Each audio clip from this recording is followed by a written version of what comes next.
I don't think I named that Hawkeye Hotspot podcast, but that's cool.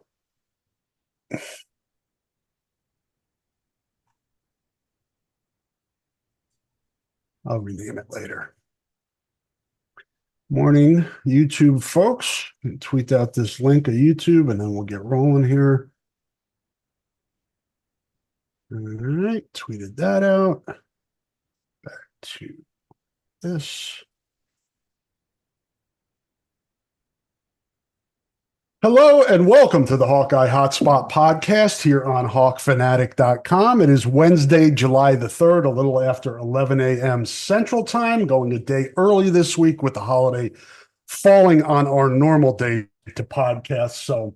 And it's summertime, so things are a little crazy. Do want to let you know, and I'll mention this at the head of the podcast, that Scott and I will be off next week.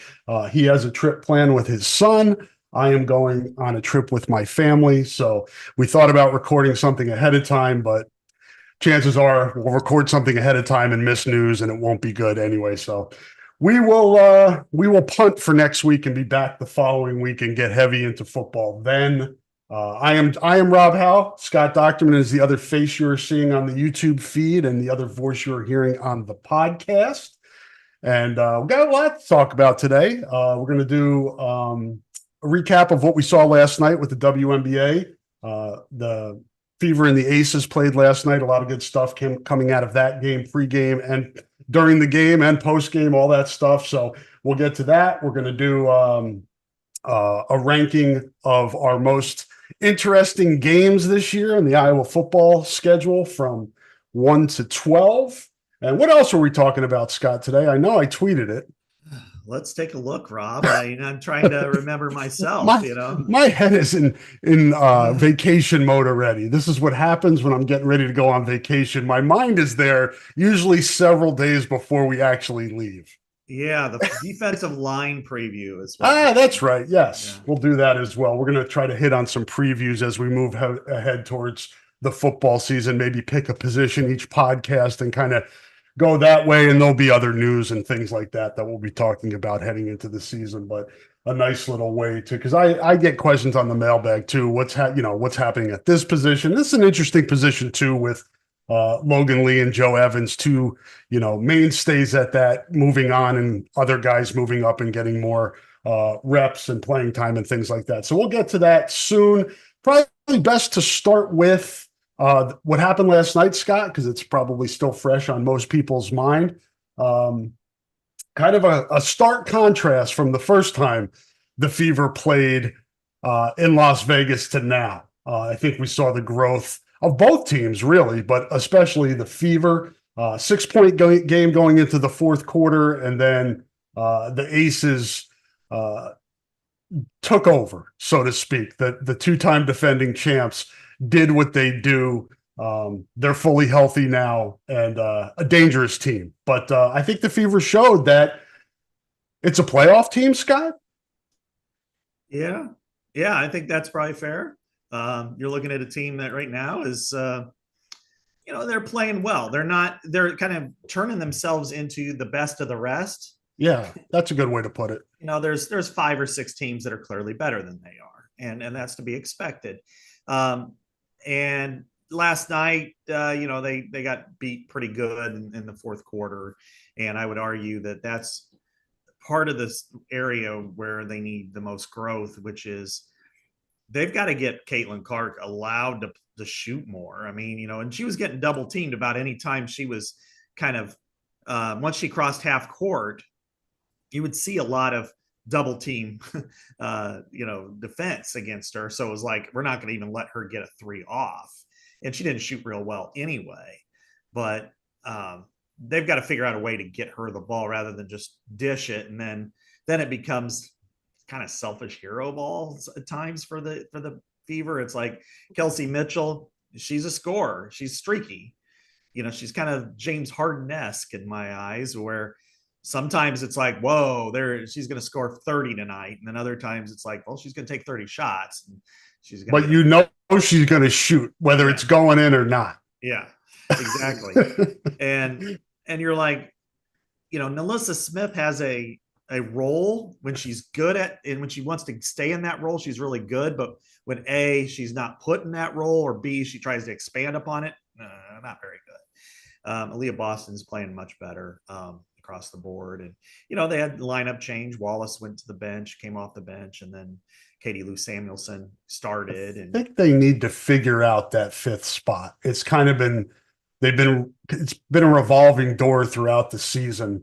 The woman that was hurt and came back recently, she was in the starting lineup early as well. The post player, I apologize, I can't remember her name, but yeah, that seems like that spot is the one they can't. You know what? For me, Scott, when I watch, the double's coming when Caitlin dribbles either left or right from, bringing the ball up. Yeah, the double's coming from that spot. The Fever needs some coaching in how to screen, man. They don't screen well, and the double's coming. It seems like they're so anxious to roll because they know the double comes.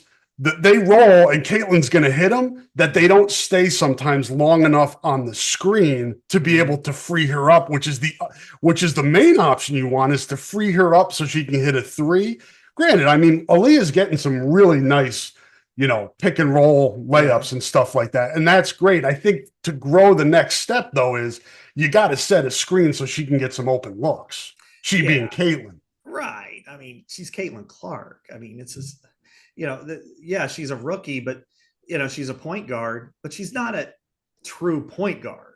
She's not Steve Nash. She's not John Stockton. I mean, where, she hit an open jumper or drive to the rim or something like that. It's more, I mean, she's got a developed game outside of just distributing, and she's an amazing passer. There's, she has really no peer in that area. And we saw it firsthand for 4 years here, but you need to free her up. And there's just really nobody does that except Leah Boston's probably the best of the screeners, I would say.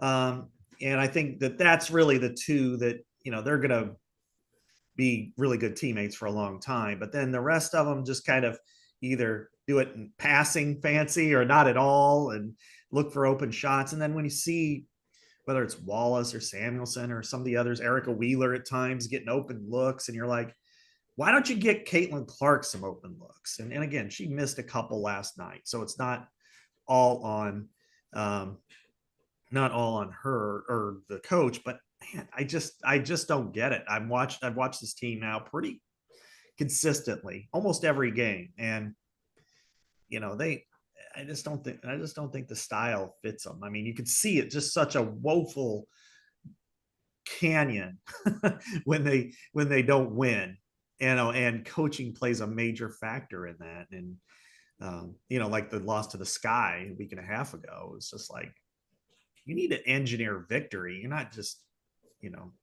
run the ball up the middle 3 times and punting here. Good win Sunday at Phoenix. That was their first road win over a 500 team. But those are the teams like you're talking about, Scott, that are kind of in that clump. Yeah. That the Fever, and they have to improve upon what we saw in the fourth quarter last night to take that next step and maybe rise into that group and above that group. And you look at last night, as you were talking about, shot distribution. Kelsey Mitchell was 9 of 20 from the floor, 5 of 10 from 3. Good night for her. No doubt about it. 23 points on the night.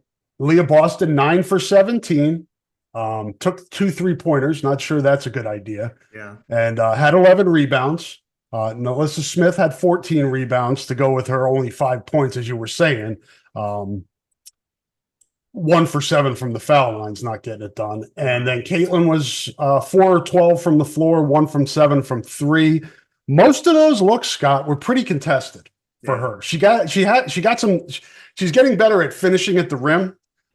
Earlier in the season, I don't think she was used to the contact she was getting when she was driving, but I've noticed her adjusting to that and being able to finish at the rim better. It's not added strength, it's adjusting to knowing that contact is coming. So I think if they're going to run her off the 3-point line, she should just keep doing what she's doing and drive to the basket because they are determined not to let her shoot 3-pointers. Yeah, they're just, it's like, when she heats up from three, they've seen it, and everybody knows it, that's when Indiana could be really dangerous, and any team with Caitlin Clark could be really, really dangerous. So they're not going to do that, and it's just, but they put themselves in some really weird situations. Melissa Smith's one of them, where at times you look like her, it's like, wow, okay, you could kind of build around her, and then other times, like there was one where I hate to say it. I called her a supersized flamingo, and kind of how she like drove in, didn't quite get to the paint, and just kind of threw a ball up there. And I don't even know if it might have even airballed it. It was probably 4 feet from the basket. And I was like, what are you doing? And to me, with like her and Aaliyah Boston, largely, it's like, get them in the paint, get them in that area. They're really good there, but don't have them drive in there. They just aren't, especially Melissa Smith. It's not her forte, it appears. And then, and Kelsey Mitchell, as we said, last night she had a really good night. Some nights she doesn't.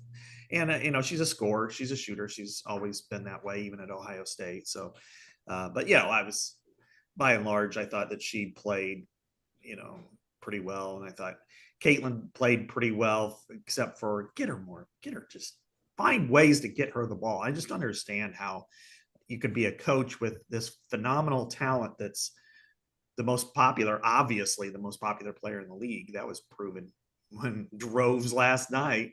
And yet you're not going to let her do what makes her special. You're just going to turn her into an ordinary point guard. I think that's probably what I would see for the future for the Fever is go get another point guard.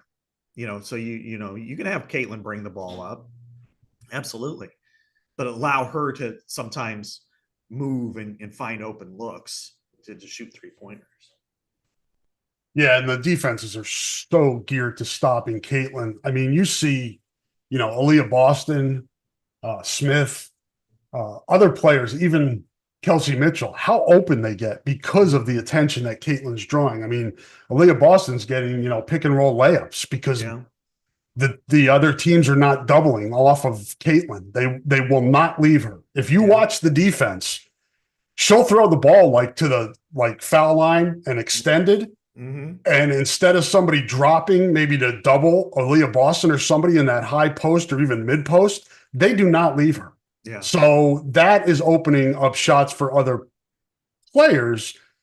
You hope the progression is that teams are like, all right, we can't keep giving Boston layups, and maybe it loosens things up a little bit for Caitlin as the season goes on.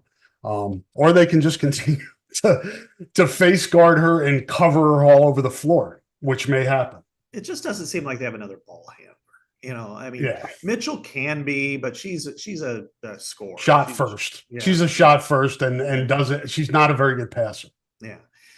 Erica Wheeler is not in that ballpark either. And it's just like you want somebody else, who is the backup point guard, who's like Iowa, I thought progressed this year when they had Molly Davis in there alongside Caitlin Clark, because Molly could facilitate just like Caitlin could, completely different skill set, but it allowed Caitlin to free her up, get her off the ball a little bit. But now, she's bringing the ball up and then she's getting doubled. And then it's like trying to find, and her passing has been even better now, I think, than it was at college. It's just, it's really showing. It's just now, how do you let her be her and score? And, at times it works. I think it did on Sunday. She was 1 rebound shy of a triple double, which was pretty impressive. And then, last night her stat line, total numbers were pretty strong again, 11 assists, 13 points, 6 rebounds. Damn, that's good stuff. But it's, of course, the totality of what happened. It's probably, she's probably about 5 or 6 or 8 points shy of where she should have been. I'd like to see somebody go through all the film and add up which of the turnovers were her fault and which of them were her teammates' fault, because it's somewhat misleading, but I'm too lazy to do something like that. Maybe somebody listening to the podcast will be dive in and do something like that. On the other side, we had Hawkeyes win, Scott, and that would be Kate Martin played about 11 and a half minutes and got a rebound, had a turnover. And Megan Gustafson played 3.5 minutes and ended up with an assist and 2 fouls and a turnover. So you're playing on the defending champs. Your minutes are going to be limited.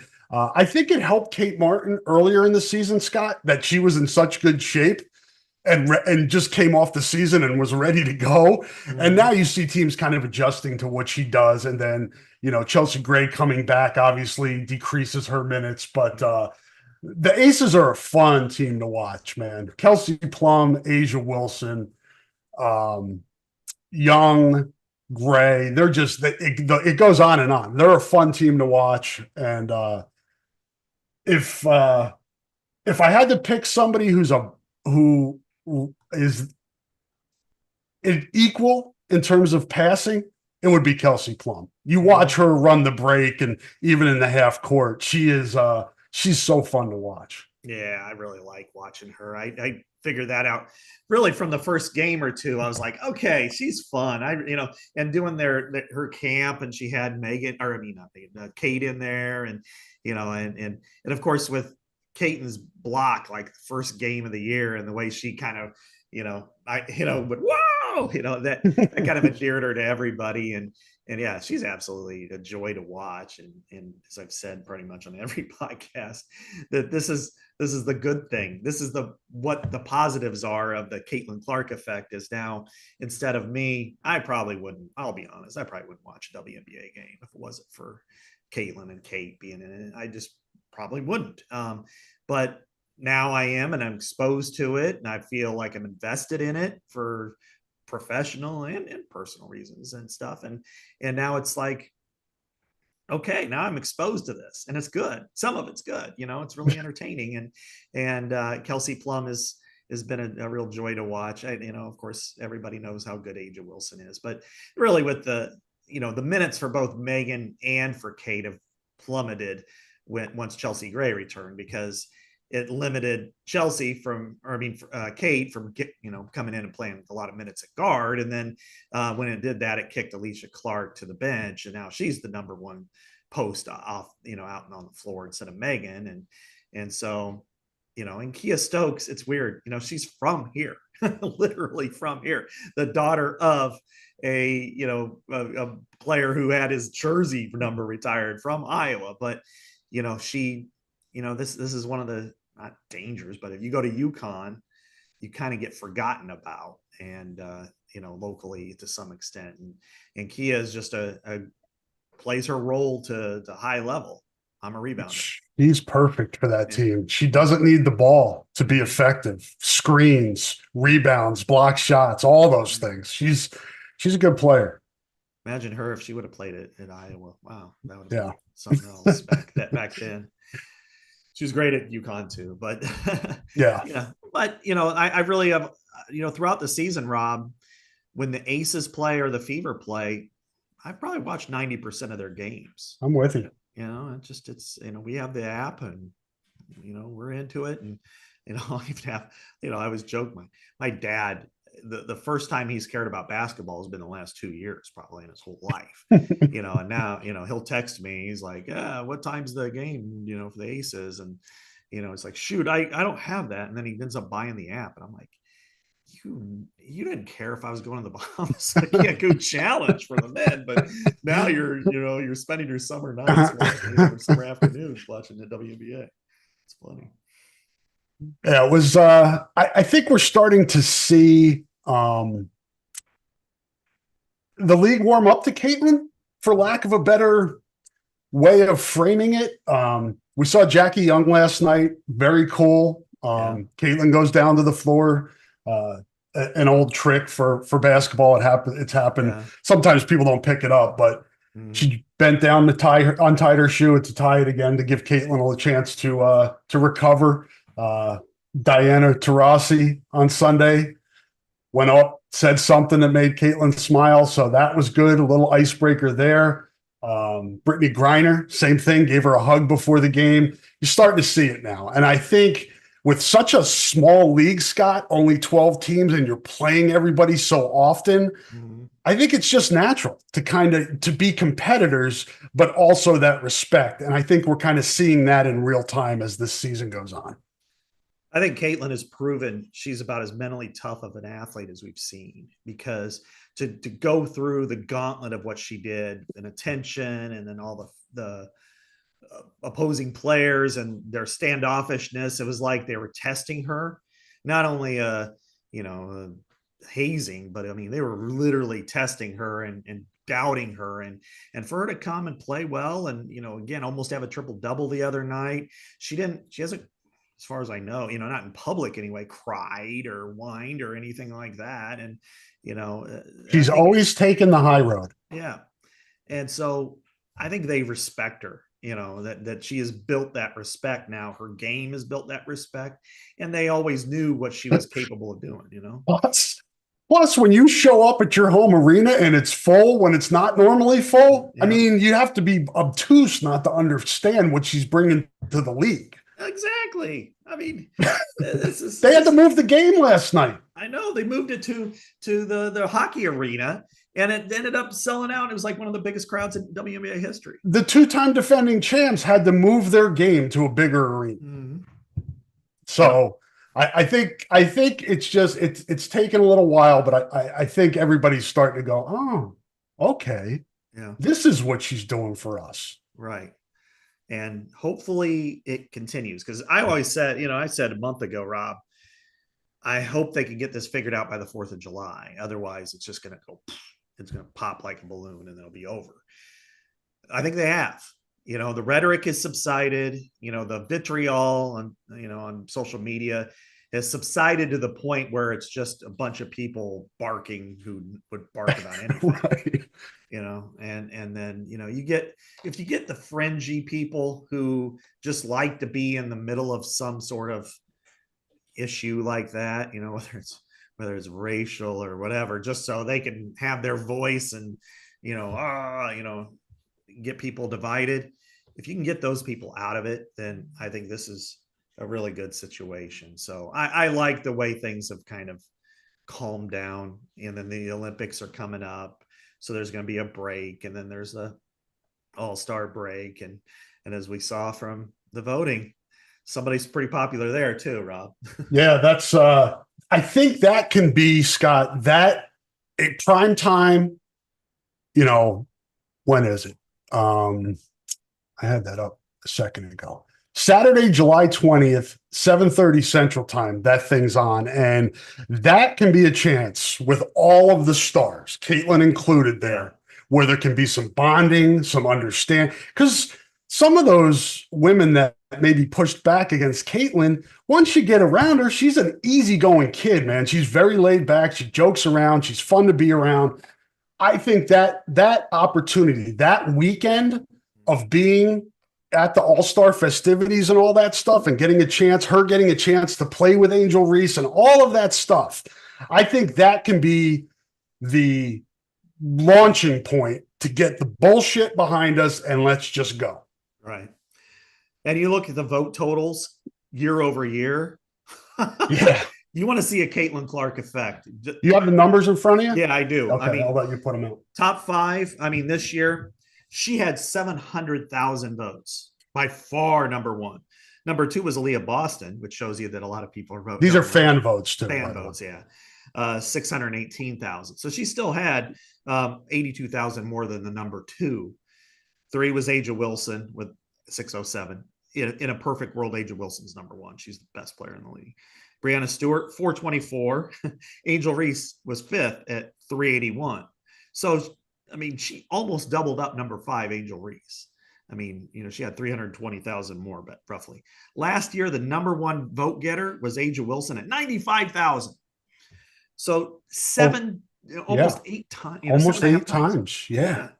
Brianna Stewart at 87,000. Brittany Griner 72, Aaliyah Boston 72, Jackie Young 63, and we're talking about 700,000, 618,000.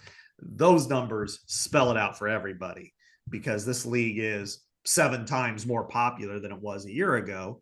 And the reason why, the numbers don't lie. I mean, Angel Reese had an incredible month. She was rookie of the month. But she's had 10 or 11 straight double doubles or something like that.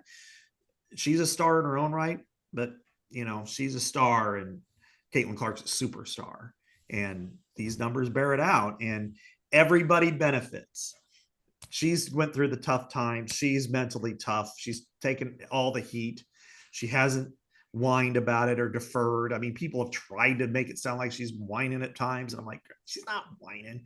You're trying to interpret something that isn't there. And here she is.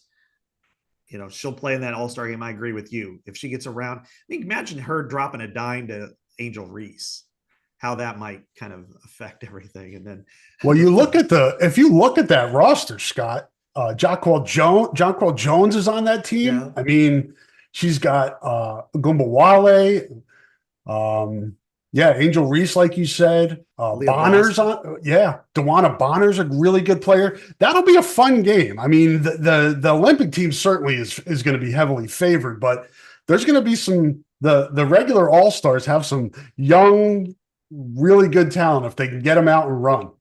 I think this might be, dare I say, the best All-Star game that we're going to see all year, because you're going to see the competition level. Yeah, they're going to play defense, unlike the NBA. Yeah, they care. And I think this old school veteran versus young school, I mean, except for a couple of the vets, of course, but the ones aren't going to the Olympics, they have something to prove. They aren't there, and then these young players are hungry.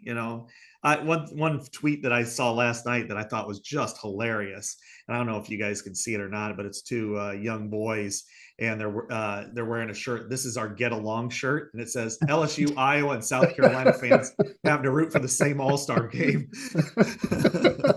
I did see that last night. That's good. I loved it. I was like, yes, these teams that hated each other, all three of them hated each other equally, but now you got Boston and you've got Angel Reese, and you got Caitlin Clark, and now the fans are like, but no, that's what's interesting, Rob. We've spent, almost a half an hour talking about the WNBA again. Yep. And it's because it's organic. It's not forced. It's not like, well, let's push this forward. I mean, if we were to talk baseball, that would be what I'd have to push forward, because I don't really I know have any ideas. I'm still trying to figure out how Angel Reese was the 7th pick. Yeah. Eesh. She and Cardoza should have at least flipped. I mean, I can understand Cameron Brink. Yeah. I mean, and unfortunately for her, I really would have liked to have seen her, in some sort of team, but on the Olympics. But Angel Reese, man, defensively and rebounding. If she can get her offensive game, and it's coming. Yeah. She and Caitlin, Bird and Magic, going forward. Exactly. Brady Manning, Bird and Magic. I can kind of compare it, and this probably warms your heart, and it probably is above the age. You have to be above our age to get it, but I kind of compared Caitlin to Joe Namath. Because the AFL was kind of an afterthought. It was just looked at as a second-tier league. And when he came into the AFL and he had that money, $400,000 contract, and, then the vets revolted. They hated his guts everywhere. He had to prove himself to his teammates and to the rest of the AFL. Obviously, the NFL was like, what the hell, and he did it. And he had to do it. It was a hard way to go, but, and then he wins the Super Bowl in Super Bowl III. And, then he became, one of the most respected players of all time. And you talk about passing ability. Even now, when you look at Joe Namath launch the ball with his release, and I mean, it's a thing of beauty. And so that's my parallel. Preaching to the choir. Yeah. So, but, it was just so hard when he came in there, because he was different. He wore white shoes. He was a sex symbol. There were songs written about him, Broadway Joe and all that stuff. And that's kind of the Caitlin, and look at the way their arenas were, or their stadiums were filled after him, and, going to Shea and filling up Shea. And in fact, when the merger was taking place, the original discussion, Rob, was for the Raiders to move to Portland and the Jets to move to Memphis. But then the Giants owner of all people, the Mara family said, they said, I'll get butchered if we move Joe Namath out of New York. We can't do that. So that's part of the reason why that both teams stayed. And then out of the $20 million that AFL paid, 10 to the NFL to join, to be, to pay for damages and stuff like that, 10 million went to the Giants and 8 went to the 49ers, just to make sure that nobody got. Interesting. I hadn't heard that before. Yeah. So, but anyway, that's NFL history stuff that I get into. And yeah, so maybe someday I'll see them in the Super Bowl again. The Jets? Yeah. Yeah. This year, Jets and 49ers would be Brock Purdy versus Breece Hall. Yeah, a little Iowa State. Yeah. Fun. McDonald. Yeah. All right, folks. This is probably a good break before we start hitting football.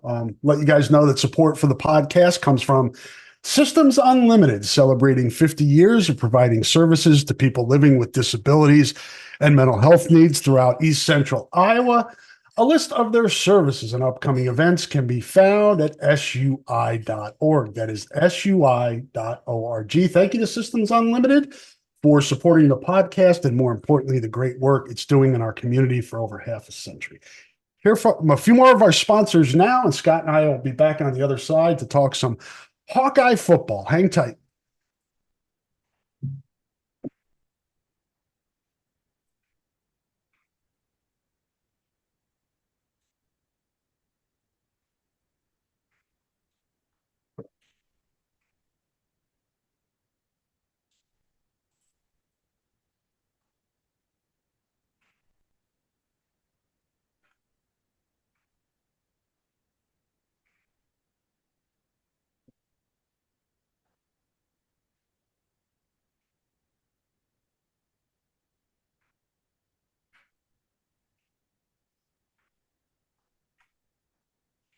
All right, we're back here on the Hawkeye Hotspot podcast to let you know that switching is easy. We do it all the time. We switch on the lights, we switch TV channels. Some of us switch partners while square dancing. Well, that's a stretch. But what's not a stretch is how you can switch and save with State Farm. In fact, State Farm agent Chad Birch, right here in Iowa City, can switch you over so you can start saving today. Chad and his team are ready to welcome you to the State Farm neighborhood. With Chad Birch, it's easy to switch and save. Just give him a call. When you want the real deal, like a good neighbor, State Farm is there. It's easier than me trying to read the script, apparently. It's easier to switch and save than for me to read. What do we want to do here? Let's do the position preview first and leave the fun stuff till the end. Okay. Gotcha. I had I think it was Dan Brockett on Twitter asked me in the mailbag the other day about the defensive line. Hawkeye fan. Probably a lot of people don't know who that is, but he is active on Twitter. And somebody that asked me frequent questions for the mailbag. So, and he was wondering if Yahweh Black, Deontay Craig, and Aaron Graves are ready to take a step forward. I feel like Deontay Craig is kind of established already. I know his sack numbers were down last year, but he still had a pretty good year. I know he wants to be better this year. Aaron Graves obviously moves into a starting spot now. And I think Yahweh had a pretty good year last year, getting his first, real long run. So I would expect all of those guys, with the development of the Iowa program, knowing who they are and how hard they work, I would expect all three of those guys to have the potential to be all Big Ten this year. I really like. I'll start by what I really like right now, and that's the combination there at tackle. I think Y.A. Black and I think Aaron Graves are going to be upper level of the Big Ten. It's hard to say if they'll be first team all Big Ten, but I think they're both very much capable of being dominant players. Y.A. is huge, but he's also athletic, and he's very, not only physical, but, and then Aaron Graves is athletic off the charts. I mean, the kid just got his real degree, after 2 years. I don't know when he sleeps. I know he got his AA, Rob, before he got his high school diploma. I know. And he also is like academic All-American. I mean, he's like 4.0, and it's just, you look at that and you're like, man, let's let everybody else have some great stuff in their life. But I think Aaron is he's ready to take off. He's ready to be the dominant player that we all kind of expected. And if he's healthy enough, then I think he'll be there. And then, YA's in the same boat. Sometimes the defensive tackles are their value gets lost to a degree on the average fan because of what they're asked to do in Iowa's defense. Absolutely. Explain that for the folks. Yeah, Iowa's primarily a two-gap defense, and their first step is more lateral than up the field. And what it is, and this is how it all works together. Iowa almost never uses 8 in the box unless they have a specific reason to do that, goal line or whatever. That they try to defend the run with 7 and keep their back guys in playing zone, which is why they limit big plays, which is huge for this program. And then they try to control the run. And the 2-gap is basically, they go with the guy, but then they have the ability to back off, so it's like I've got A and B, so I'm like here and then here if there's a cutback or whatever. And a lot of times that doesn't lead to statistics. They're not going to be, unfortunately for them, they're not going to be like All-American, 8 sacks, 10 sacks from the only one that really did was Davion Nixon, who did freelance a lot more than any other player I've ever seen. And it worked for him in college, not so much in the pros. These guys, though, have the ability to control the middle part of the line of scrimmage. And when they do a good job, that's why you see Jay Higgins have 171 tackles and Nick Jackson have 100 plus tackles, because then they keep those guys off their linebackers who make those kills. So, if you walk out of a game, and Richard Seymour is the guy that I always point to in the NFL when he was with the Patriots. Bill Belichick said one time, Seymour didn't have a statistic, but he was by far the best player on the team, on the field, because he did everything he was asked to do, which was control the line of scrimmage, control the blockers, if he's taking up 2 blockers, that's basically 8 on 11 at that point, because the quarterbacks, unless, especially, if they don't run, that's a really tough thing. So, if they combine for 6 tackles, maybe 1 for loss, that their performance is huge for this team. I am a little concerned though, Rob, at the edge. And I think it's because last year, Joe Evans was their signature sacker. He had 4 in his finale. You talk about a walk-off in a career, even though it was a horrible game for Iowa, to have, as many as he did, and ended up with 9.5 sacks last year, but the team only had 33, which is a good number for Iowa, but a lot of them were in that last game. Yep. But, you're getting some from the blitz, but Craig had 3, and he had 6.5 the year before. He was he got cut in half, I think. But yeah, and he had some hurries. Obviously, He had 7 hurries, and then Ethan Hurkett, who's in line to start, didn't have a sack. And they need him or Llewellyn, I think, to really help the pass rush. I think one of those or both of those guys need, whether they're rotating with Craig or whatever, those guys need to. But this is what Iowa is, though, right, Scott? Developing guys to this point. Hurkett played linebacker in high school at Xavier. He's developed into this. We've gotten a chance to talk to him this spring. He looks like a completely different guy when you see how he's built himself up physically. The same for Llewellyn. He was kind of skinny coming in here out of Urbandale, and he's built himself. He looks the part. It's just a matter of those guys going out there and producing. Those 2, and Brian Allen would be the other Allen, one. yep. Yeah, Allen too. I expect Hurkett to start. Hurkett reminds me a lot of Parker Hesse.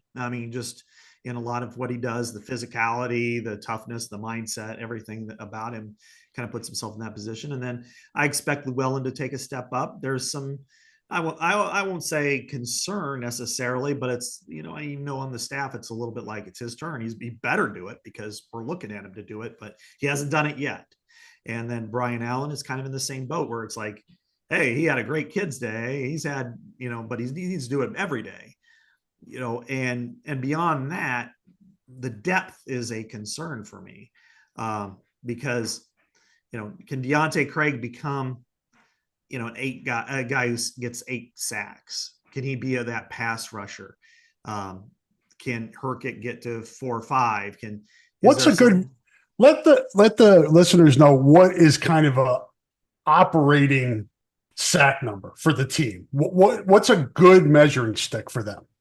If they can get to 30, that's usually shows that they Okay. are a very effective defense. And it used to be kind of the difference between a good and average, or not average, a great and a good defense for Iowa was reaching 30 sacks. It used to be kind of the bellwether to whether or not they would be a top 10 type of defense. Because you look at before the recent run, their sack numbers when they got over 30 was in 02, 03, 04, 09, and then in 15. And those were the only years that they got over 30. So I use that as kind of a baseline. Like, you get to 30, you might have a top 10 defense. Well, when you start to get into 18, like when Epineza really started to become a good player, and you had Anthony Nelson, and they've had 30 or the equivalent of 30, because 22 or 20 doesn't really count. They had 22 in 8 games in 20. That is to me, when they're looking at part. It's just, can they generate the pass rush on a consistent basis? We didn't quite see that last year. And I won't even say sacks as much as disruption was kind of the factor of that. And so anyway, I think if they can get to 30 in the regular season, that's a good number.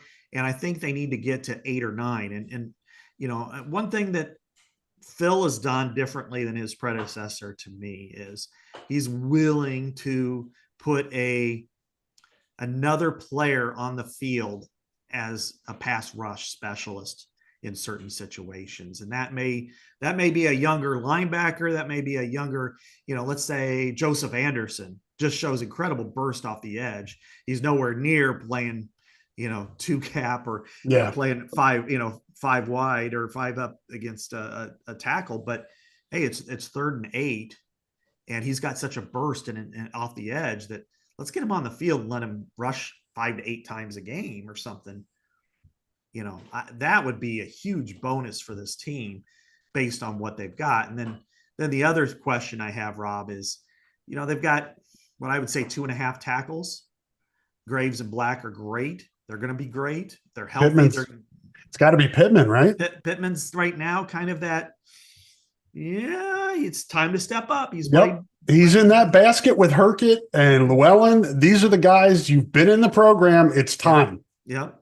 And then you're looking at probably right now walk-ons as your 4th tackle. Somebody like Luke Gaffney or Will Hubert, and and really that doesn't bother me at all. I mean, I compare, some of the 3-stars that you get that you sign versus some of the walk-ons you get. It's kind of like going to NFL training camp and you got a 5th rounder against an undrafted free agent. It's they develop a little bit differently. I mean, Sam Brinks did a nice job doing that, and a lot of others did too. And or is this something for like Jeff Bowie? Can he finally be healthy? Can he finally step into that role? Or but that's what camp's all about. But I look at this defense. They're going to be really solid up front, I think, by and large. They're going to stop the run the way they always do. It's just, can they generate enough of a pass rush to be disruptive? Which, if they can, because the turnovers were the only problem this defense didn't do last year. They just didn't generate enough turnovers. They played outstanding defense, but just generate more turnovers, which means more disruption up front. When you have a veteran secondary and linebacking core, that will turn into more interceptions and the like. Yeah, and they may need, agreeing with all those points, they may need some of these younger guys too, a Kenneth Merriweather to make a step forward. He's flashed a little bit in some open practices we've seen. He's a guy that might take a step forward. But really, like you were talking about, Joseph Anderson, Chima Chineke, Devin Kennedy, that young group coming in now, it'll be interesting to see if they can push some of those guys that are in the class and 2 ahead of them, like a Caden Crawford. Some of those guys, that stuff's going to have to work itself out this year between those classes, because there are a lot of guys competing for what are limited reps available right now. Yeah. I would, yeah. I mean, for Caden Crawford, this is your time. This is your Yep. time to push yourself into the rotation. And for all accounts, it sounds like he's taking steps forward. So that's a good thing. And you'd expect that. But then younger players coming in, they have no reason to say, well, I'm not going to, they're going to try to push too. And that's good, healthy competition. And then you also have things like the three new linebackers are athletes extraordinaire. A Weiskopf from Williamsburg. Could one of those guys be a pass rush specialist? Exactly. That's what I'm wondering. Okay. Is, could Cam Buffington or can Derek Weiskopf or, as I said, Joseph Anderson, they're lighter. They've got a long way to go to be full service players, but it's 3rd and 8. We need a pass rush off the edge. And, they have burst, they have speed. They can disrupt the passer. If nothing else, they can just get past the tackle and force the back to step up. And then you got a free lane for the defensive tackle. What was that package they used back when it may have been early Joe Evans? That was it a NASCAR package? Yeah. Maybe I'm going way back. When was that? 18. Okay. And you look at that defensive line in 18 and it's like, hell yes. When you've got Anthony Nelson and AJ Epineza, who are still in the NFL, by the way. Yep. And then inside you have Chauncey Golston and Parker Hesse, who are still in the NFL, by the way. All four would move in and they would move out the defensive tackles, and they called it the NASCAR package. And it was, it really it was effective. Yes, that was the second most sacks that they ever had in a season. It's 35 in 18. Which I think, Rob, I don't know. I mean, of all the years that they've kind of missed out a little bit. I think 18, when you had those tight ends and you had that, I thought that was the year that they missed a great opportunity, but I digress. Yeah. 18 and 19, both of those years, I feel like they kind of left something out on the field. And this year will be interesting because I think this team, if everything breaks right, is a playoff team. Yeah. And that's, I'm assuming, which you shouldn't do, but McNamara's healthy. The tight ends stay healthy. There's progress at wide receiver. The offensive line meets its expectations as a veteran group. If all of those things can happen on offense, we're talking defense today and the defensive line in particular, but I really, and this is dangerous probably, I have little to no concerns that this defense will be good and put this team in position to win pretty much every football game outside of maybe Ohio State. We'll see what happens there. But other than that, you look at the schedule, which we'll get to in a second. But this season, and part of it is what we're talking about in terms of progression on the defensive line. That's one of those positions where you're going to have to try to generate a pass rush. And that's one of the question marks going into the season. Those things come together, and this could be a special season. Exactly. I look at this team that the defense will put them in a position to where they can compete and possibly win those games like they have in the past in most seasons. Last year, being among them. However, if the offense is bad, and bad is above what they were last year, but it's not good. Obviously, if it's bad, then my fear is it's going to be a 7-5 season because all the close wins that they had last year become losses. They don't get the goal line stand against Northwestern, that Ethan Hurkett doesn't get the interception against Nebraska, and maybe they kick the field goal. All those games that went the other way, will go the other way, and we've seen that before because, it's debatable that other than 2002, that maybe the most talented Iowa team under Kirk Ferentz was 2010. The year after they went to the Orange Bowl, and they had the lead in all 5 of their losses, or they were tied with 5 minutes to go. And they found, they had a hell of a schedule. I mean, they had teams that were really good. I mean, at Arizona, you had Nick Foles at quarterback, and, Ohio State with Terrell Pryor and Dan Persa at Northwestern. And obviously the Wisconsin game is one of the great games in Big Ten history, and then Minnesota, they just shit the bed. But the other 4, it's like you had great games against great opponents, and you just couldn't get the job done because of limited depth on defense in most of the cases. So Northwestern game is the kind of the poster game for the lack of depth on that defense that year, and it cost them dearly in that game. Absolutely. You know, you have going into the fourth quarter, you're still tied at number one in the Big Ten. You're still tied. Ricky stands, they have a 10-point lead in the fourth quarter against Northwestern on the road, against in the high grass over there.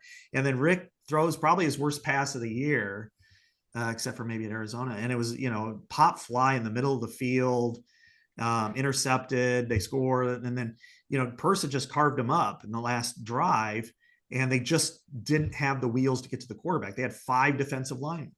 They had great ones, Claiborne, Benz, Daniels, Klug, Ballard, but they didn't have anybody beyond that was capable of doing anything. And that's why I look at, again, these young freshmen that are athletes, or maybe a Kenny Merriweather or somebody like that can generate 5 to 10 snaps. Maybe it's a linebacker, maybe it's an older linebacker, but somebody that could just, hey, Carson Shire, get in, get off the edge, do something that could disrupt a drive. Maybe it's an incomplete pass, maybe it's a turnover, maybe it's a sack, who knows? But that's my fear, is this team plays outstanding defense, and then the offense can't generate enough points to make it matter. Because if this team has a lead, Rob, in the fourth quarter, it's hard to beat this team with this defense, because they're so smart and they're so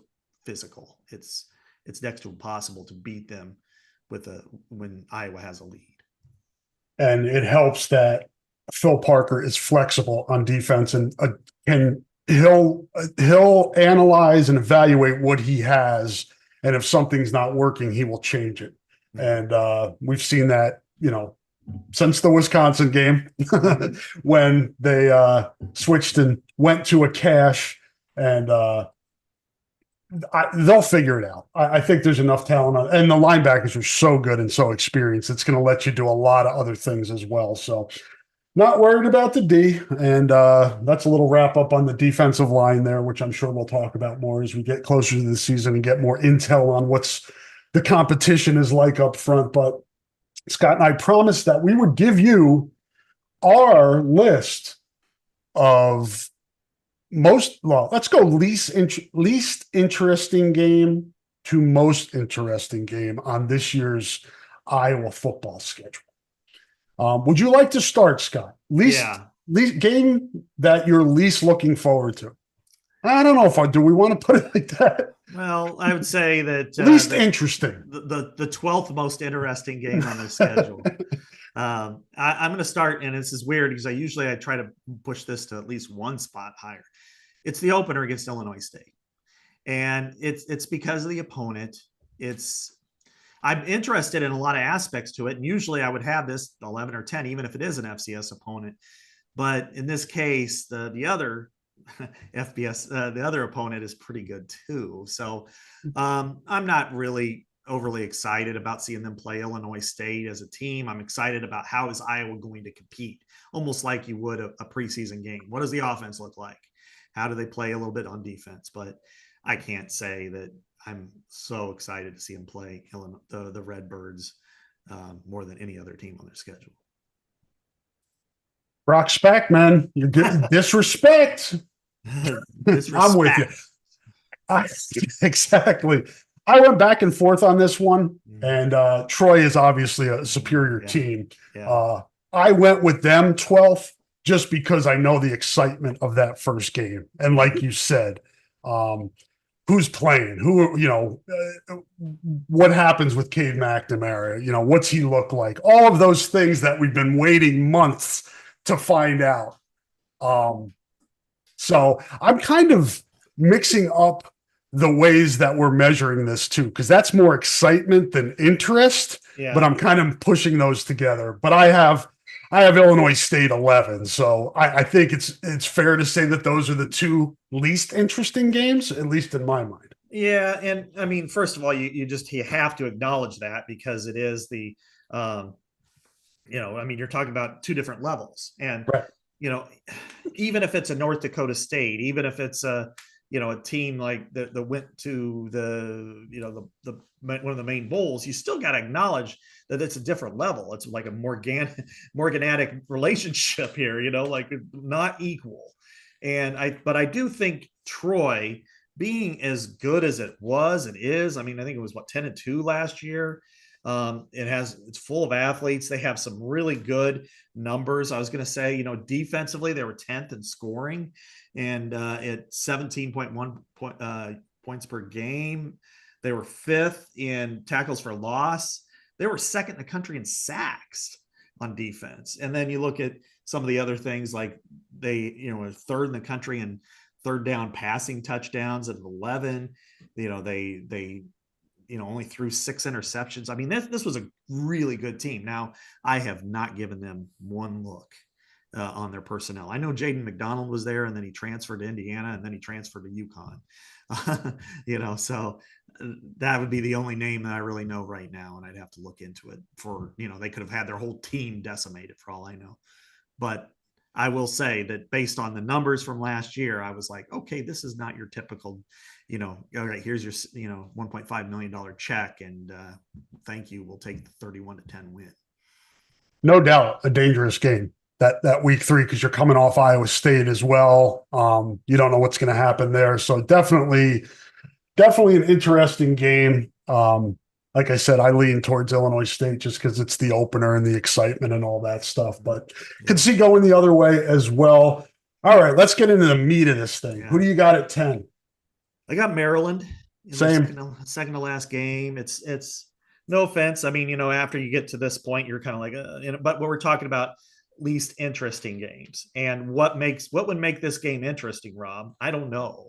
If Brian Ferentz takes over as offensive coordinator before the game, now that would vault it up very, very high, but I mean, again, this is a team that won 8 games last year. It's not a slouch, but without Tagovailoa at quarterback, they've got another guy who came from NC State who's there. I mean, but this is the penultimate week of the regular season. It could be 7-3 Iowa against 5-5 Maryland, and Brian Ferentz could still be in the press box charting plays, and we just don't know. So that's why I've got it at 10. It's just not as appealing. And an opponent, it's still a new opponent. I wrote about Maryland this week being in its 10th anniversary, which makes me feel really old, but still. There's not a lot of history there. Maryland football just is not very interesting. It's just not. I mean, hopefully it would be nice to see them have some success there. Good for the conference to have another team, maybe. And maybe last year was a building block, but I have a sense that it's going to be tough to get to those 8 wins again for this team. And it's Maryland. It's halfway across the country. It's just, and that's kind of similar to who I have at number 9, Scott, and that's UCLA. Okay. Another road game, new team, not much recent history, like really anything close to being recent history. So for me, other than it being at the Rose Bowl and it being a new team, just not a lot of interest in that. And I don't think UCLA is going to be particularly good. No, they might be one of the bottom 5 teams or so in the league because they had a lot of turnover. A lot of their best players had left. Of course, their head coach left to become the offensive coordinator at The Ohio State University.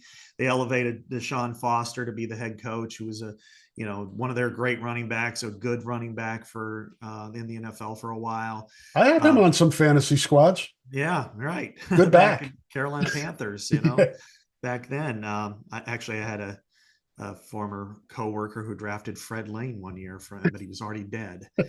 That's beautiful. I know. So that's why that brought to mind about him in that era. But I actually have them the next one down. I have Michigan State at number 9. And, this is a long, this series, I always consider with D'Antonio and Ferentz as kind of rock'em sock'em robots, that these teams just went at it. And they were the most physical teams in the Big Ten, along with Wisconsin. They battled for recruits. They battled each other in the offseason. They always had great games. As we know, basically it was 16-13 one way or the other. And of course, the the Big Ten championship game and the McNutt catch were kind of the primary two. But this isn't the same thing. I mean, they had 47 guys leaving the transfer portal.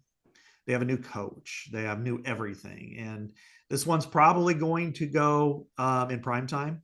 It's likely to be an NBC primetime game. But it's, is it anything? Is it a shell of itself? So I have, Michigan State 9 and UCLA 8. I have it flipped. Okay. I have Michigan State next. So we're pretty much on the same page here. Yeah. So who you got after that? 7, Nebraska. And this is a little lower than usual. Way lower than what I have them. Okay.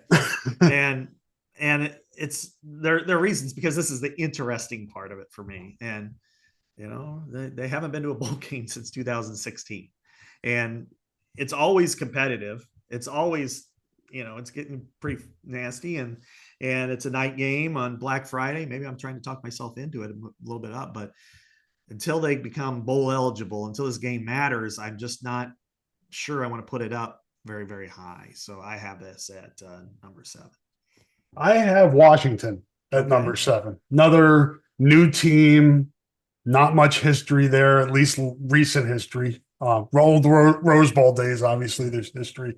But just new coach there. They lost a ton. I don't think they're going to be particularly good this year. They won't be bad. They've got talent, but they're going to be nowhere near, obviously, what they were last year. And I just don't know how much buzz and interest there is from Hawkeye fans about this game. Once it comes around and you get to fill in Kinnick and hang out, people will be into it. But just from a football game standpoint, this one to me, I don't know.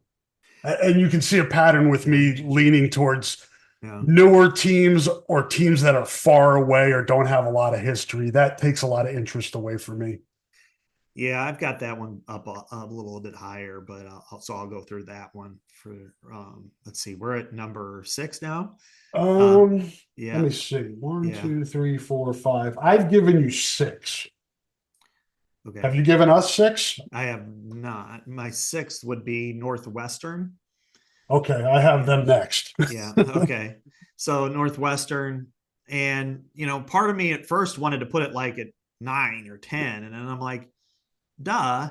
There's a couple things that make this more interesting. First of all, they were number 2 in the division last year, and they were a pretty good team by the end of the season. Then second of all, what happens if Brendan Sullivan is the quarterback? Then you're talking, that storyline to me could vault it up even higher. Yeah, so great. I did have that at 6, and then but that one to me is kind of like Nebraska, where it could vault up depending on the situation in the game. But it's got much more interest to me than some of the others. All right. So who do you have? What would be what? I have 5 more left. Okay.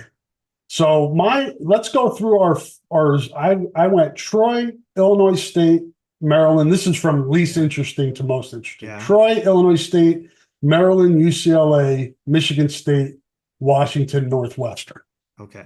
Give us yours. Yep. And I went with Illinois State, Troy, Maryland, Michigan State, UCLA, Nebraska, Northwestern. So we're entering the So the only one different we have out of those is Washington and Nebraska. Yeah. All right. So you're up.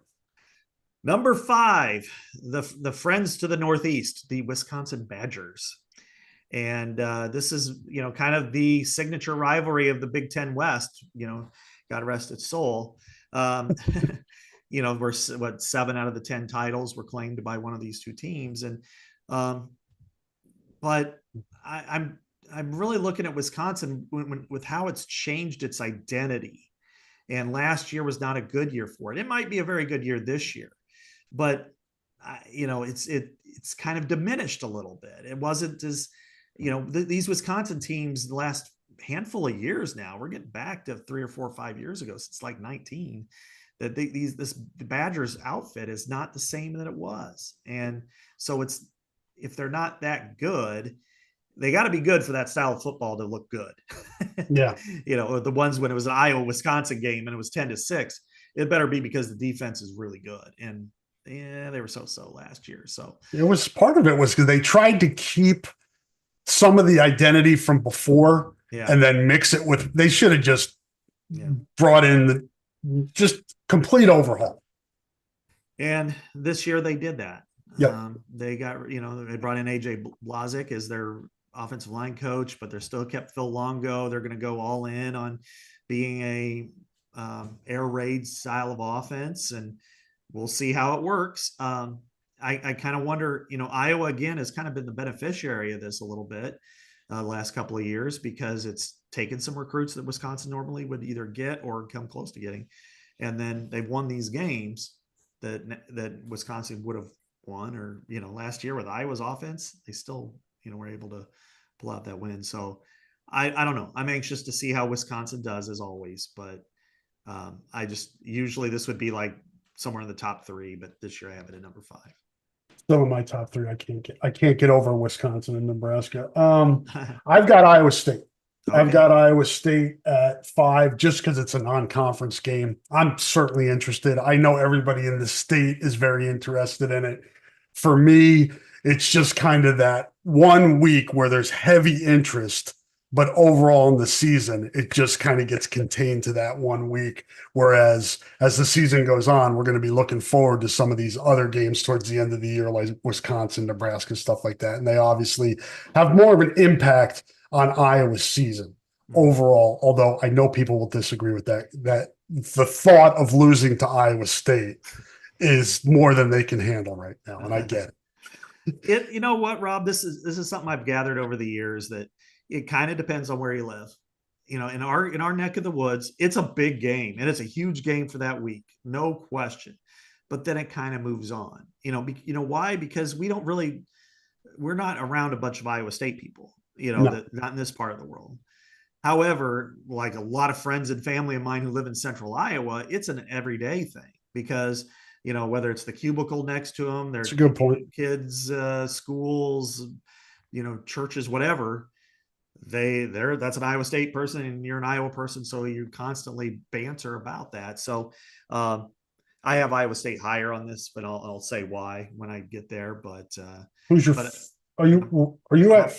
We've both gone 5. Yep. So now we're at 4. Give me your 4.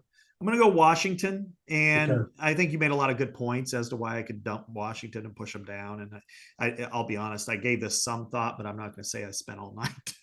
I did it this morning before we started. You're right.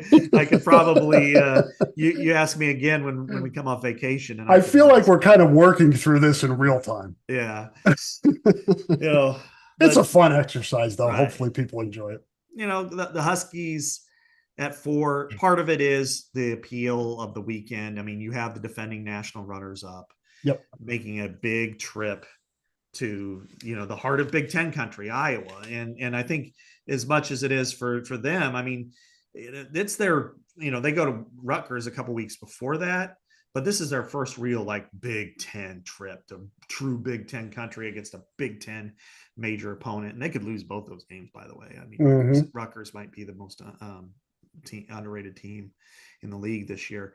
But, I mean, when you have something where you do have some juice, you have some history, and then this team was that good. And then you have Jed Fish's comment when he was at Arizona. And he's like, when I go out recruiting against USC, do I really want to, I just tell him, look, do you really want to have to go play at Iowa? Yeah. And now he has to go play at Iowa, and with a team that has 36 players that entered the transfer portal and 10 or 11 that entered, went in the NFL draft. And, they lost some just unbelievably talented players to the portal. Now they bring in Will Rogers. He's a really good quarterback from Mississippi State and had 12 or 13,000 yards before he entered the portal. But I think this is a team that's kind of going to be really inconsistent, and we don't know where it'll end up. But I know this will be the big noon game probably that day. There's some other big games. So I think the timing of it, I'm interested. The helmet game, I'm interested. The outcome might be, if Iowa plays well, could be pretty decisive. I should say, and you probably agree with me, there are a lot of these games have interest level for certain reasons, and that's why we've been alike a lot in these, but there is some, subjectivity to it. What is interesting to you? Mm, I have Minnesota number 4. okay. Um, because it's Minnesota, it's Floyd, all those things. That's kind of Minnesota game's kind of low for me this year. And I don't know why that is. Maybe it's because it's earlier in the season and we're used to that thing being in late October, November when it has more. I wonder with it being up there so early in the season. It's still Iowa and Minnesota, but we really are just still learning about these teams. So I think that takes a little bit of interest level away. I have it higher. I have it a little bit higher. I mean, well, a couple spots higher actually. So I have it as maybe as high as I ever have. And since So what's your reasoning? Because I kind of okay, gave you what I think. No, wait till we get to there. What's okay, your what are you on, 4 or I'm 3? now I'm on number 3. Okay, go ahead with 3, and we can Iowa talk about. Iowa State. I Okay, have Iowa State at number so 3. you have them 2 spots higher than me. Give me Yeah, your Iowa State reasoning. Iowa State has more returning production than any other team in the country. Obviously, it's the rivalry component that makes it interesting. But the other part of it for me is Iowa State might win the Big 12. Mm. They are a good team. This is, in my opinion, based on on the full complete roster. They are the second best team Iowa will play this year. They have a quarterback who threw for 3,000 yards. They've got 2 receivers that were high production, one of the best tight ends in the country, and a pretty good defense. I think this will be a very competitive game, as they usually are in Iowa City. And plus, 2 years ago, Iowa lost to them in Iowa City, and that doesn't go over very well. But in the big picture, this game really matters because we're both projecting Iowa to be a pretty good team. And if the offense comes around to be in the competition for the playoff spot, well, they could be there too. And not only be there, if they win the Big 12, they'll get a bye, so they'll be in the top 8 no matter what. So I think this has the potential to be 2 ranked teams, big rivals, a lot of side issues. And yes, it's a non-conference game, which is why I docked it 1 spot than I normally would. But its ramifications could be pretty significant the way they were in Ames a couple of times when College Game Day was there. Good points, all good points. And I know like I said, that week, it's the game. So Yeah. the interest level in the state is as high as it is all season. So you can make a case for Iowa State being the most interesting game. I certainly see that line of reasoning. 3, right? I have Wisconsin 3. Okay. It's hard for me to get over those rivalries that I've kind of grown up in my career covering. And I think in my head, Barry's last game, all of the games that I've covered. And I know it's a new vibe and a new feel with Fickle than than you have with at Barry or Brett, or that was a different part. And I don't feel like the rivalry is, it almost has to reestablish itself a little bit now, but it's still the closest school to Iowa, just in conference wise, getting to all of those things, just too deep. It runs too deep for me, Wisconsin. I love the rivalry. Don't get me wrong. I'm caveman football all the way. I mean, give me 13-10 if it's a well played 13-10 game. It's kind of like if you're a pitcher and you like a 2-1 game. That's the way I am with defense and physicality and stuff. And I guess Wisconsin kind of falling down in recent years, not being as good as it was.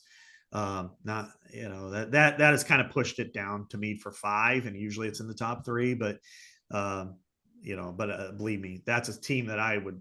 That I have argued for significantly that Iowa needs to continue to play every year, and I'm thrilled that they are. So we're up to number 2, huh? Number 2, you go. The mighty Minnesota Gophers, and here's my pitch for that.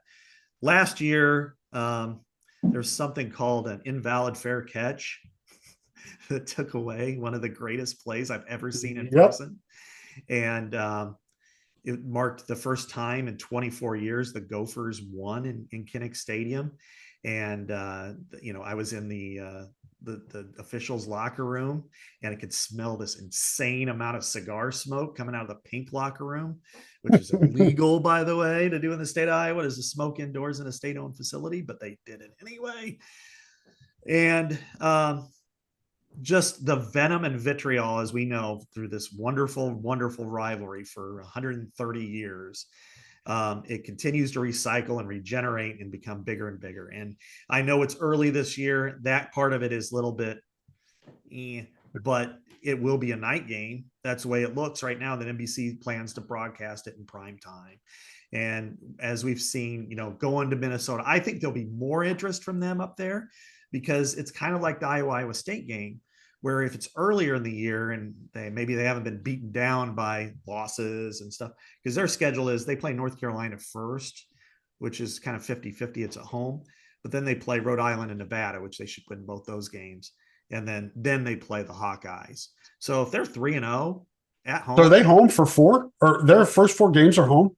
They could get out to a good start. That you're right. If they could win that 4th game against Iowa, we get to 4-0. Yeah, and then they play out Michigan, so life ends at that point. But, right. but but the fact is, it's going to be, you're going to see a festive environment most of the day. And 2 ancient rivals that just do not like each other, and Iowa doesn't have Floyd. Yeah, for the first time since 14 that they lost Floyd last year. So it'll want Floyd in the worst way, and this rivalry in prime time, based on last year's touchdown taken away and everything, I think just adds to that juice. And it's an early game for Iowa because if Iowa's 3-0, which means it gets past Iowa State, then it has a bye before it goes to the number 1 team on my list, and so that's why I have them number 2. Yeah, and it's to circle back to our early part of the discussion when it came to looking at the team, what Iowa looks like this year. That was the game last year where, the invalid fair catch was the most memorable part of that game, but the offense was freaking atrocious, and that cost them in that game more than they still should have won on the punt return, no question. And the defense would have saved the day and special teams again for a shitty offense. But that was a game where they couldn't overcome the shitty offense and the bad call. God, I think they had 12 yards in the second half. It was bad, man. It was the worst. And, they lost on 4 field goals, and 2 of them were because of, I want to say, either penalties or turnovers in their own, part of the field, like the strip sack at their 10-yard line, and they still, even with that, disregarded great play by Cooper DeJean, a signature play. Even without that, they still had the ball at midfield with 2 minutes to go. Get yourself a effing field goal, and instead they couldn't even do that. They couldn't even get a first down, if I remember. But yeah, so this is their Iowa's chance to kind of, revisit that. And Minnesota has a new quarterback who I think is going to be pretty decent, Max Brosmer. He came from New Hampshire. He was a FCS first-team All-American. He's interesting. Talking about interesting, I'm interested to see how he does on the jump up. Yeah. So, and they went after him easy. He was like sometimes with NFL free agency, you'll have the coaches waiting in the parking lot at 12:01 when they used to have it 12 o'clock and you can go ahead and sign them. And they signed it. He agreed or tweeted that he committed at 5 a.m. or something like that, the first day of the portal. So I don't think they just called him at 12:01. No. I think there's some knowledge there, but still, that's the guy they wanted. They targeted and they went and got. So where's Kelly McManus now? Is he Rutgers? Rutgers. Yeah, that's what I thought. Okay. Yeah, he's interesting. Gavin Wimsatt transferred. He's at Kentucky. So musical chairs at quarterback. I've got Nebraska number 2, and that's partly my family. My wife is a UNL graduate.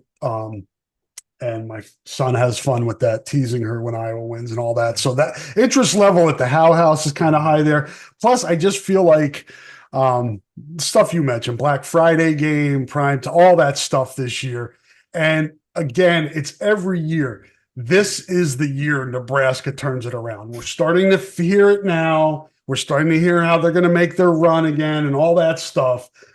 So it's interesting to me to think about, will that happen this year? Will they finally find a way to be, and I know they beat Iowa, recently, and that's, but overall, this has not been a rivalry.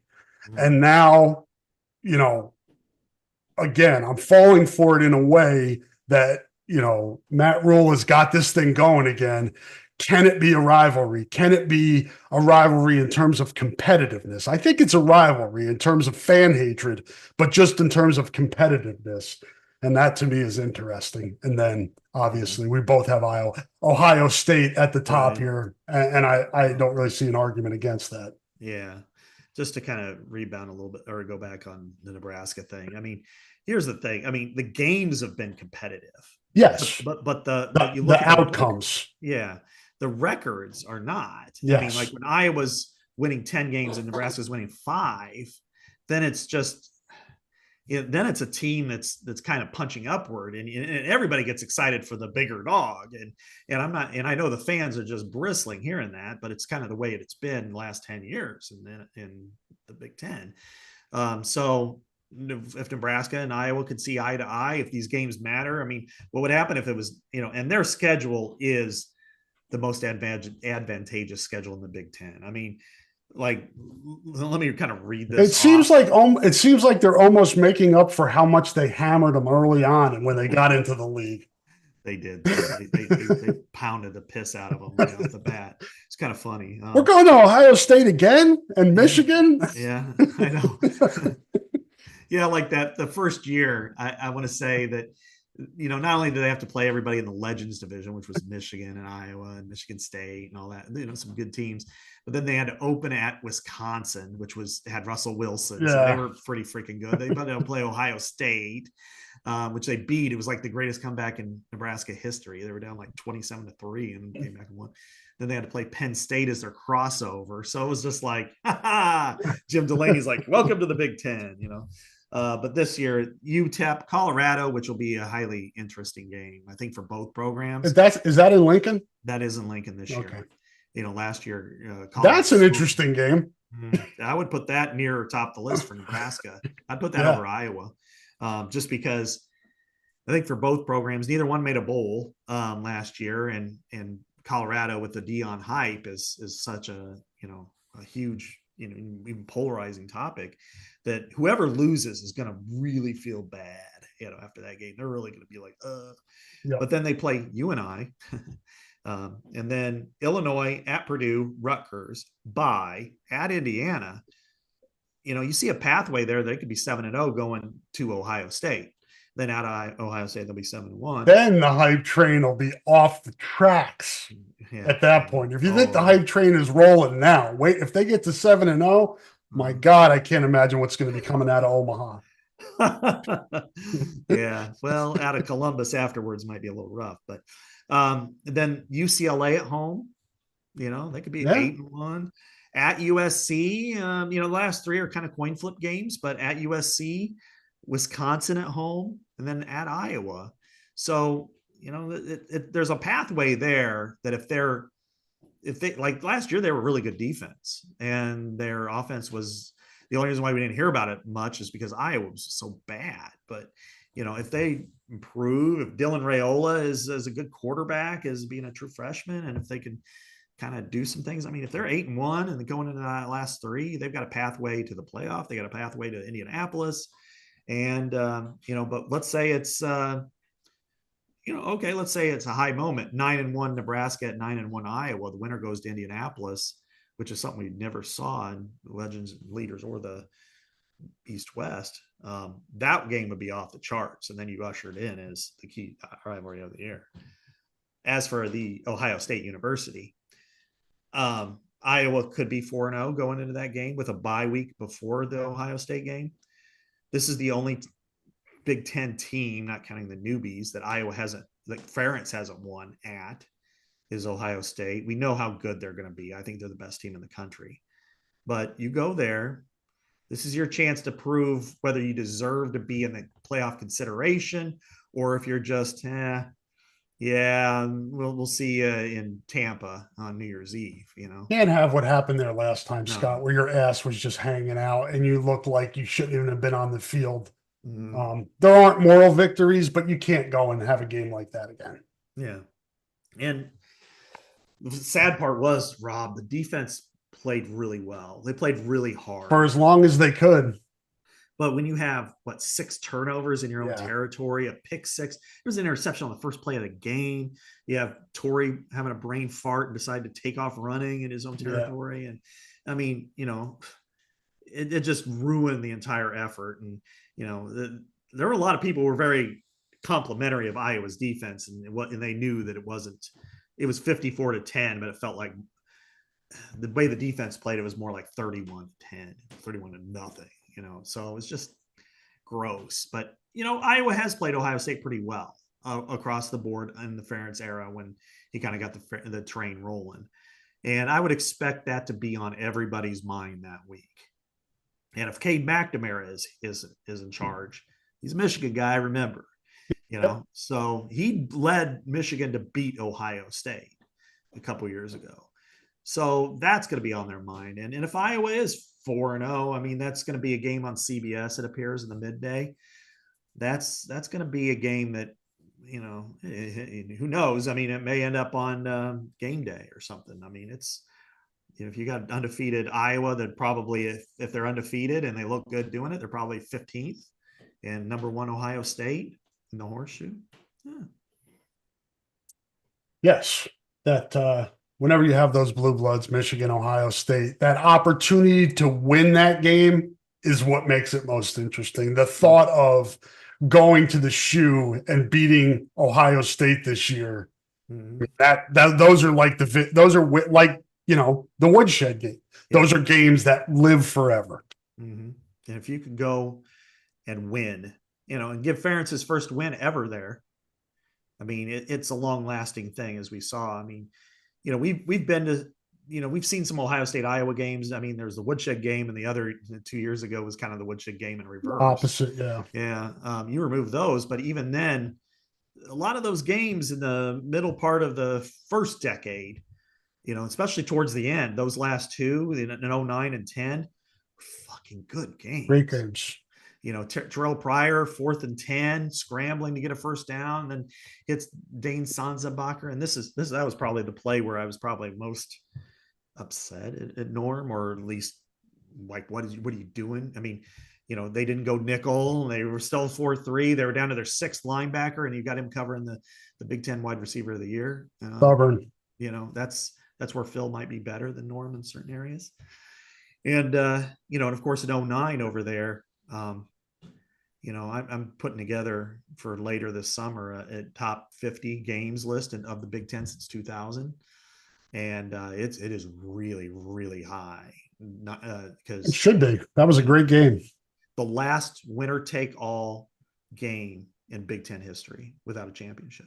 Mm-hmm. Winner got to the Rose Bowl, loser did not.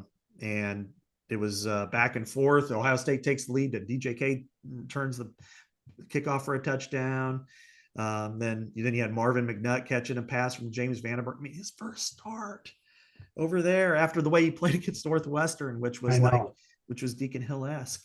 And then he goes over there and fires a couple of touchdowns to McNutt. Moyaki had an amazing catch, and the defense was good. I mean, that was one of the great games I think I can remember in Big Ten history.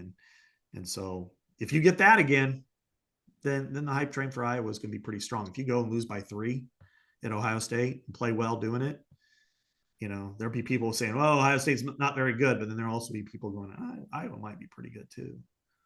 Yep. Chance to make a statement. And those are always really games that are high priority and of high interest. And truth be told, I'm interested in all these games because there's only 12 of them, and we look forward to them every year. But this was a fun exercise. And Scott and I had a lot of similar rankings on these. And then also I enjoyed his reasoning, and hopefully you guys enjoyed us talking about why we have these teams where they are, and give us a little bit of an insight too on what we expect from these teams. But we'll have a lot more as we get closer to the season, and we both have more time to kind of look at what these teams have.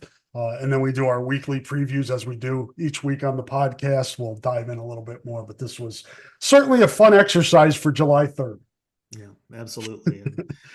get everybody's appetite whetted a little bit for during the 4th of July and wherever you're listening. And we always appreciate that, of course. But if you're listening in the car, getting ready to, drive somewhere to watch fireworks, or you're on the treadmill or mowing the yard, which some of us do on the holidays. Be safe doing all those things. Yeah. As you get older, you have to be safe doing everything so you don't throw your back out. Yeah. Make sure to stretch before you hit the lawnmower, And please be safe if you're doing the fireworks thing. It's not my thing, but just be respectful of your neighbors and be safe. Oh my! I had one explode in my hand once. That was a bad deal. Yeah, that's not from it. Yeah, we've all had our experiences with Roman candles and all the other stuff that goes on. So be safe out there. We appreciate you guys listening a day early and letting us have the holiday off. As we said, we will not be here next week. There won't be a Hotspot podcast next week, but we'll be back the week after that. So have a great holiday. Enjoy next week. And Scott and I will be back to talk to you in a couple weeks. Say goodbye, Scott. Goodbye, Scott.